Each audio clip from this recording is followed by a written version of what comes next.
आणि आता बातमी पुण्यातून आहे। पुण्यामध्ये दादांच्या राष्ट्रवादीनं पैसे वाटप केल्याचा आरोप केला जातोय।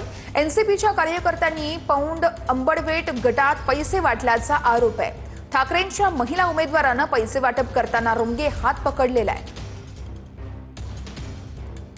एका व्यक्तीने आपल्या मोबाईलमध्ये हा व्हिडिओ कैद केलेला आहे आणि सध्या पुण्यामध्ये हा व्हिडिओ मोठ्या प्रमाणामध्ये सोशल मीडियावर व्हायरल केला जातोय।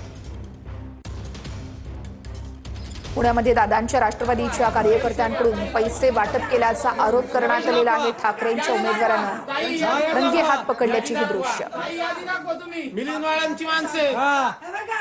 इथं या थोडी झूम करा जवळ राष्ट्रवादीची माणसे फोन दाखवा फोन त्याच्या बापाचा फोन दाखवा त्यांच्या बापाचा फोन दाखवा